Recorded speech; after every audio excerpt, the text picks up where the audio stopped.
Gotta keep my head up, never get that low, cause I'm living this life, now it's all I know. Like, oh, it's the life I chose.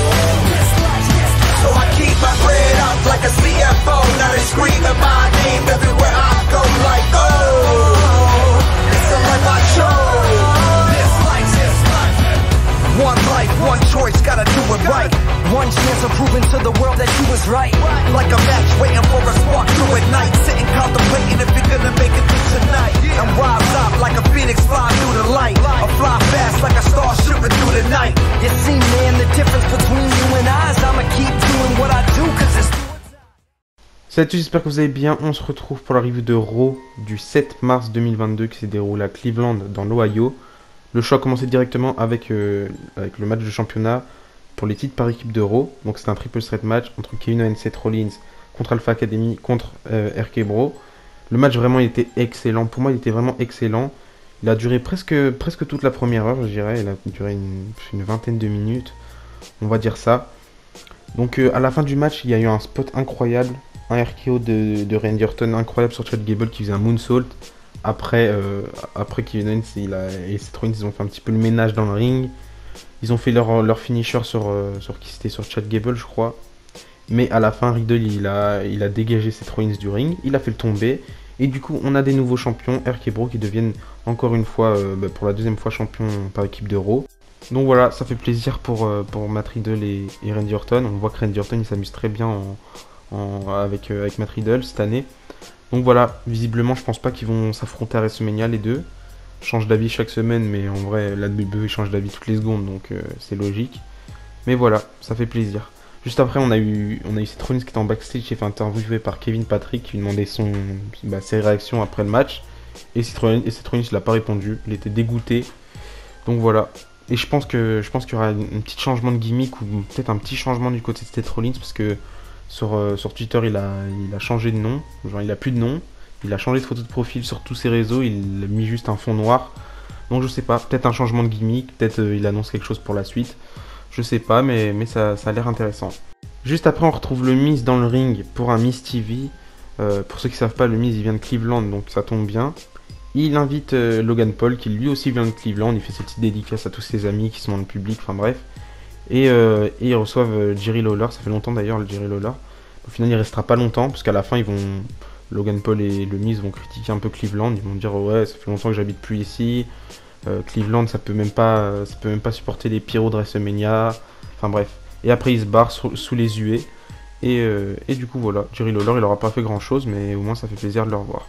Juste après, en coulisses, on retrouve Tommaso Ciampa accompagné du champion d'NXT, Bron Breakker. Donc voilà, Bron Breakker, il dit qu'il a hâte de catcher à Raw ce soir. C'est un rêve qui se réalise pour lui d'être champion NXT, de représenter NXT et catcher à Raw.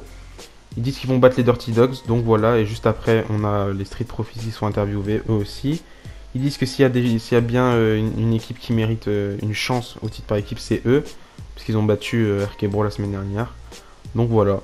Donc le match commence entre les Dirty Dogs et Tommaso Ciampa et Bron Breakker. Le match était bien en vrai, il était assez court. Et ça se termine sur Bron Breakker qui fait son Power Slam sur Dolph Ziggler pour la victoire. Et c'est très bizarre quand même parce que, pour ceux qui n'ont pas vu NXT hier soir, Dolph Ziggler devient notre nouveau champion NXT, ça fait bizarre quand même. Et du coup Bron Breakker perd son titre. Je sais pas s'il ira à Raw, je sais pas s'il va rester du côté d'NXT et récupérer le titre un peu plus tard, c'est possible, on sait jamais. Mais je trouve ça quand même audacieux d'avoir mis Dolph Ziggler en tant que champion en NXT, surtout en 2022. Enfin bref. On retrouve Edge dans le ring en tant que heel, il est trop stylé, il y a une petite lumière tamisée violette comme ça. Enfin bref, il est trop stylé Edge, j'aime beaucoup Edge en tant que face, mais en tant que heel, il est incroyable. Donc il nous parle d'AJ Styles, il nous dit, déjà il commence par nous demander si on pense le connaître, comme dans son film Song. Il nous parle d'AJ Styles, il nous dit qu'AJ Styles est à la maison probablement, qu'il doit faire coucher ses enfants, du coup peut-être pas qu'il l'entend, enfin bref. Il dit que ce qu'il a fait la semaine dernière c'était pour AJ Styles, c'était pour réveiller le pitbull AJ Styles et pas AJ Styles qui traîne dans la division par équipe. Il dit qu'en ce moment, avec ce qu'il a fait la semaine dernière, il se sent bien, qu'il sent qu'il a le contrôle de lui-même, le contrôle du match, le contrôle du ring. Il dit qu'il est sur la montagne du tout-puissant et que la vue est phénoménale. Et c'est comme ça que se termine la promo de Edge. Directement après ça, on retrouve Kevin Owens en backstage. Kevin Patrick, lui aussi, pareil qu'avec Seth Rollins, il demande ses réactions après le match. Kevin Owens, il dit que la sensation qu'il a eue après le match, il veut plus la revivre et qu'il la revivra plus jamais parce qu'il a un plan qu'il va nous partager plus tard dans la soirée, qu'il peut pas en dire plus pour l'instant. Mais il nous dit qu'il a une idée intelligente qui pourra lui donner une place à WrestleMania. Du coup, voilà, juste après, on a un match par équipe féminin entre Liv Morgan et Rhea Ripley face à Carmella et Queen Zelina. Le match est pas très long, mais il est pas ouf, pas incroyable du tout. Et du coup, si Liv Morgan et Rhea Ripley gagnent, elles seront ajoutées au match des types par équipe pour WrestleMania. Et à la fin, du coup, Rhea Ripley elle fait son replay sur Zelina Vega pour remporter le match avec Liv Morgan. Du coup, logiquement, s'il n'y a pas de changement, elles sont ajoutées au match par équipe. Et je pense que c'est juste un match fourre-tout en vrai parce que ils n'ont pas trop de plans pour toutes ces superstars féminines. Du coup, ils les mettent dans les matchs par équipe. Et c'est logique, mais bon, on va pas s'en plaindre parce qu'en vrai, ça reste quand même bien. Peut-être qu'on pourra avoir un truc bien, un bon match à WrestleMania. Donc juste après ça, on a Finn Balor qui affronte encore une fois Austin Theory, mais le titre est pas en jeu. Le match est bien, en vrai, il est assez long. Et à la fin, quand Finn Balor essaie de faire son coup de grâce sur Austin Theory, il y a Damian Priest qui débarque.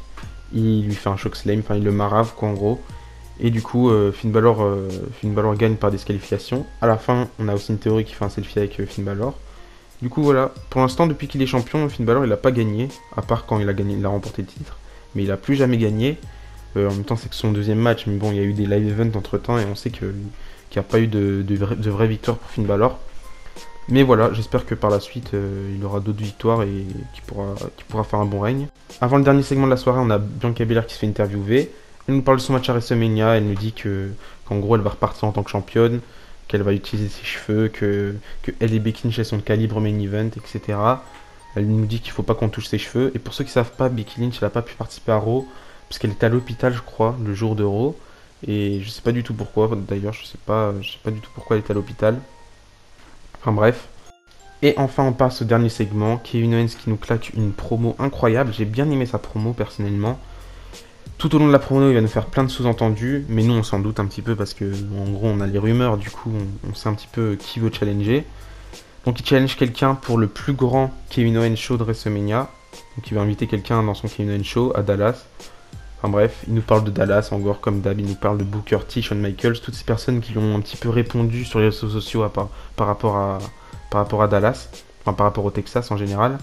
Donc voilà, à la fin, il nous dit qu'il challenge Stone Cold Steve Austin. Et du coup voilà, donc, logiquement on n'aura pas un match entre Kevin Owens et Stone Cold parce que je pense que Stone Cold avait refusé un match. Et en vrai tant mieux pour lui parce que s'il se sent pas capable, il faut pas qu'il le fasse.